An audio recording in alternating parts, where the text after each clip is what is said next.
శ్రావణ mega sale మీ CMR legacy of జ్యువెలరీలో విఏలో 50% వరకు తగ్గింపు. వివరాలకు సంప్రదించండి.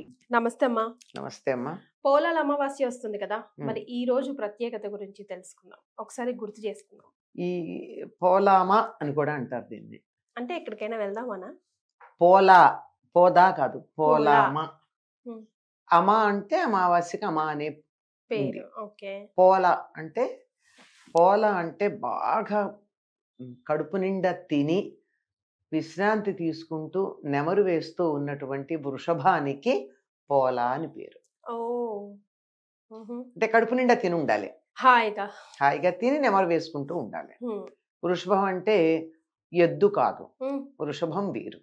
వృషభం అంటే ఆబోతు. ఉమ్, ఆబోతులు సంతానోత్పత్తికి పనికొస్తాయి, ఉమ్, ఎద్దు సంతానోత్పత్తికి పనికిరాదు, ఉమ్, దాన్ని అలా చేసేస్తారు. ఉమ్. కనుక అలాంటి దానికి పోలామా అని పేరు. ఇప్పుడు ఆగస్ట్ 23 వస్తుంది కదమ్మా. అవునమ్మా. ఉమ్, దీన్ని ఏమంటారంటే శ్రావణ బహుళ అమావాస్య. ఉమ్, ఈ అమావాస్యని పోలా అమావాస్య అంటారు. ఉమ్, ఈ పోలా అమావాస్యకి పురాణాల్లో ఎక్కడో ఒక చిన్న కథ ఉంది. ఉమ్. అందుకే ప్రత్యేకం అమ్మా ఈరోజు. అదే, కానీ మనకి ఆ, మ్, పోలాల అమావాస్యం చేసేటటువంటి కథకి దీనికి సంబంధం కనపడదు. కనపడదా? సంబంధం పెట్టుకోవాల్సి ఉంటుంది మనం. ఉహు, ఏమిటంటే ఈ పోలా అమావాస్య నాడు ఉమ్, వృషభాన్ని ఉమ్, అంటే ఆబోతుని పూజించమన్నారు. ఎందుకు అంటే ఒకసారి అంధకాసురుడు శివుడికి భక్తుడే, ఆయనే వరాలు ఇచ్చేది కదా, హాయిగా వరగర్వంతో తిరుగుతున్నటువంటి వాడు శివుడు భూలోకానికి వెళ్ళాడు అన్న సంగతి తెలుసుకుని ఉమ్, పార్వతీదేవిని వంచటానికి వస్తాడు. ఉమ్, వెళ్ళి కదా, పార్వతి లోకైక సుందరి కదా. ఉమ్, గుమ్మంలో ఉన్నటువంటి నంది వాడిని అడ్డగించి వాడితో యుద్ధం చేసి వాడిని ఆపుతాడు ఉమ్, చాలా తీవ్రంగా. ఉమ్, ఈ లోపల శివుడు వచ్చేస్తాడు. తన పార్వతిని అలా రక్షించినందుకు సంతోషించి ఏదన్నా వరం కోరుకోమంటాడు. ఉమ్, వరం కోరుకోమంటే ఈరోజు శ్రావణ బహుళ అమావాస్య. సరిగ్గా ఇదే శ్రావణ బహుళ అమావాస్య నాడు నేను శిలాదుడు అనేటటువంటి ఆయన పొలం దున్నుతుంటే ఆయనకి వృషభ రూపంలో నేను అవతరించి కనిపించాను. కనుక ఈనాడు నన్ను పూజించినట్టే శ్రవణ బహుళ అమావాస్య నాడు నేను తృప్తి చెందుతాను చాలు భూలోకంలో వాళ్ళందరినీ అన్నాడు. ఉమ్, అందుకే పోలామాస్య ఉమ్, అని. అమావాస్య పోలా అమావాస్య. ఉమ్, అయితే దీనికిను గోదావరి జిల్లా ప్రాంతంలో జరుపుకునేటటువంటి ఈ పోలాల అమావాస్యకి పెద్దగా సంబంధం ఏం లేదు. అచ్చా. పెద్దగా లేకపోవడానికి, పెద్దగా లేదు అని ఎందుకు చెప్తున్నానంటే వృషభమేమో సంతానోత్పత్తి, గోజాతి పెరగడానికి పనికొచ్చేది. ఉమ్, ఇక్కడ ఈ పోలాల అమావాస్య కథ కూడా సంతానం వృద్ధి చెందడానికి పనికొచ్చే కథ కనుక ఇంతకు మించి వాటికి మధ్య సంబంధం కనపడదు.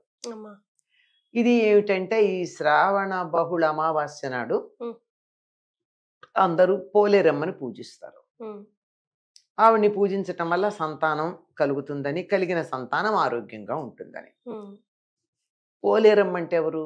ఉమ్, పొలిమేరలను కాపాడేటటువంటి గ్రామ దేవతకి పోలేరమ్మ అని పేరు. ఉమ్. రకరకాల పేర్లతో. ఎన్ని పేర్లో ఉంటాయి ఈ అమ్మా.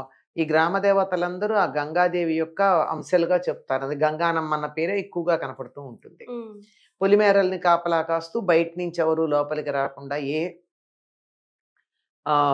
చీడపీడలు లేకుండా, అంటువ్యాధులు ప్రబలకుండా గ్రామాన్ని కాపాడేటటువంటిది గ్రామదేవత. అమ్మా. గ్రామదేవత సాధారణంగా ఊరికి మొదటి భాగంలో, అంటే ఊరికన్నా వెలుపలగా ఉంటుంది. ఉమ్, అంటే బయట నుంచే కదా ఏమన్నా రావాలంటే లోపలికి, ఉమ్, కనుక ఆవిడ్ని దాటుకుని రావాలంటే ఆవిడ దగ్గరే ఆగిపోవడం జరుగుతాయి. రోగాలు కానీ, దొంగలు కానీ, మరే. మీద వచ్చేటటువంటి శత్రువులు కానీ ఆపేటటువంటిది. ఉమ్, కనుక మీరు గమనించండి, ఈ 4 నెలలు దరిదాపుల్లో ఆషాఢం నుంచి ఆషాఢం, శ్రావణం, భాద్రపదం దాకా అన్ని గ్రామదేవతలకు సంబంధించిన పూజలే మనకు కనపడుతూ ఉంటాయి. ఉమ్. అండ్ అంటువ్యాధులు ప్రబలే రోజులు ఇవి. ఆ, ఇప్పుడు వస్తున్నాయి కూడా, అసలు అదే మామూలుగా వస్తున్నాయి కదా. హాస్పిటల్లోనే కిటకిటలాడు. అదే అంటున్నా, అంటువ్యాధులు రాకుండా గ్రామానికి చూసుకునేటటువంటి బోనాలు చేసుకున్నా అంతే, ఇదైనా అంతే. మరి. అలా ఉండేటటువంటి పోలేరమ్మని పూజించుకోవడం, ఉమ్, దానికి ఉన్న ప్రాధాన్యాన్ని గురించి చెబుతూ ఒక కథ చెప్పుకుంటారు. ఉమ్, ఒక బ్రాహ్మడికి 7 కొడుకులు ఉన్నారు. 7 కొడుకులకి పెళ్ళిళ్ళు అయినాయి. 7 కోడళ్ళు వచ్చారు. వాళ్ళందరూ సంతానవతులు అయ్యారు.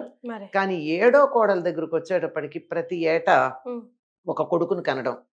సరిగ్గా ఈ పోలాల అమావాస్య నాడు ఆ కొడుకు చనిపోవడం. ఓ, దాంతో మరి ఇంటి పేరున్న వాళ్ళు పూజలు చేసుకోవడానికి అవ్వదు కదా, ఉమ్, పూజలు చేసుకోకపోవడం. 7 ఏళ్ళు ఇట్లా జరిగింది. ఉమ్, ఇంకా 8వ సంవత్సరం వచ్చేటప్పటికి బాగా తిట్టుకుంటున్నారు పైన. ఇది చివరి కోడలు అన్నమాట ఈ అమ్మాయి. ఉమ్, పైన ఉన్నటువంటి 6 తోడు కోడళ్ళు ఈ అమ్మాయి వల్ల మనం పూజలు చేసుకోలేకపోతున్నామని బాధపడ్డారు. మరి తిట్టుకుంటున్నారు, మామూలుగా ఏం కాదు. ఉమ్, ఏం చేసింది 8వ సంవత్సరం మళ్ళీ మా పోలాల అమావాస్య వచ్చేప్పటికి యథాప్రకారంగా కొడుకు చనిపోయాడు. అయ్యో రామ. పొత్తిళ్లలో వాడు ఉమ్, మాట్లాడకుండా బిడ్డను లోపల ఉంచి చచ్చిపోయాడు అన్న సంగతి ఎవరికి చెప్పకుండా ఆ, ఆ, ఆ, అందరు తోడుకోడళ్ళకి వెళ్ళి వాళ్ళకి పూజలు చేసుకోవడంలో సహాయం చేసి అక్కడి నుంచి తను కొంచెం పూజా సామాగ్రి తెచ్చుకుని, అంటే వాళ్ళది చలవ కదా, మనం ఎప్పుడైనా కానీ అవతల శుభంగా జరిగినటువంటి వాళ్ళ దగ్గర నుంచి కొన్ని తెచ్చుకుంటాం, మనకు కూడా శుభంగా జరగాలని. ఉమ్, పూజా సామాగ్రి తెచ్చుకొని పూజ అంతా పూర్తి చేసుకుంది. అందరూ అమ్మయ్య ఈ సంవత్సరం అన్ని అమ్మాయి పూజ చేసుకొని ఇచ్చింది అనుకున్నారు. ఉమ్, ఏడుచుకుంటూనే చేసింది, అమ్మవారికి బాధపడుతూనే చేసింది. మరి తప్పట్లేదమ్మా, నా వల్ల వాళ్ళందరూ పూజలు చేయడం ఆగిపోయింది గనక నేను ఇలా పొరపాటు చేస్తున్నానని చెప్పింది. ఉమ్, అయ్యాక చీకటి పడ్డాక ఊరు సద్దుమణిగాక అలా వెళ్ళిపోయి ఆ పోలేరమ్మ గుడి మెట్ల దగ్గర కూర్చుని ఏడుస్తోంది, నా కర్మ ఇట్లా కాలింది, నాకు అస్సలు సంతానం బతకటం లేదు అని. ఉమ్, అప్పుడే గ్రామ సంచారం చేసి వచ్చింది, ఊరంతా బాగుందా లేదో చూసుకొని వచ్చింది. అమ్మవారు ఊరంతా బాగా చూడాల్సిన పని ఆవిడది కదా. మరి చూసి వస్తూ వస్తూ గుమ్మంలో కూర్చుని ఏడుస్తున్నటువంటి ఆవిడని చూడగానే ఉమ్, అమ్మవారికి ఎవరికైనా కానీ జాలి. జాలి కదా. ఏమ్మా అని అడిగితే విషయం అంతా చెప్పింది. ఉమ్, చెప్తే నువ్వేం బాధపడకు, అంటే ఆర్తి దుఃఖం త్రికరణ శుద్ధిగా ఏడిస్తే దేవుడు పలుకుతాడమ్మా. అమ్మా. మనకి ఏడుపు కూడా త్రికరణ శుద్ధిగా ఉండదు, ఉమ్, బోల్డ్ కాంప్లికేషన్స్ ఉంటాయి అందులో, ఉమ్, ఇంప్లికేషన్స్ ఉంటాయి. ఉమ్, అది ఆవిడ అక్షతలు ఇచ్చి ఉమ్, ఈ అక్షతలు చల్లి ఉమ్, పేర్లు పెట్టి పిలు అని చెప్తుంది. ఉమ్, ఆ అమ్మాయి ఆవిడికి దండం పెట్టి నమస్కారం చేసి ఊళ్ళో ఉన్న ఆ బిడ్డ శవం ఉంది కదా ఉమ్. దాని మీద చల్లితే వాడు లేచాడు. ఏడుగురు తర్వాత లేచారమ్మా.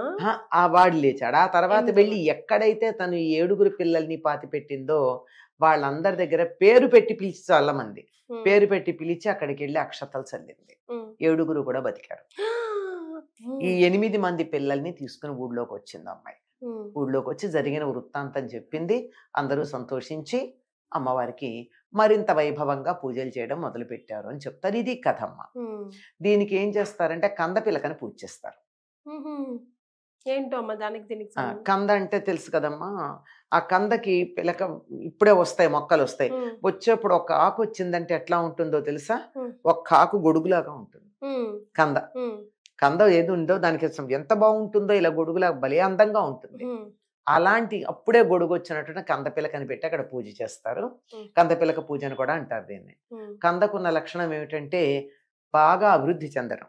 ఓకే. అందుకే అమ్మాయి అత్తవారింటికి వెడుతుంటే కూడా ఆ ఒడిగంటి బియ్యంలో కంద ఇలా మొగ్గ ఉన్న కంద, చిన్న కంద పెడుతుంది. వేస్తారు. ఉమ్, ఎందుకంటే అలా వంశం ఆ కంద అభివృద్ధి పిలక చెంది- అభివృద్ధి చెందినట్టు.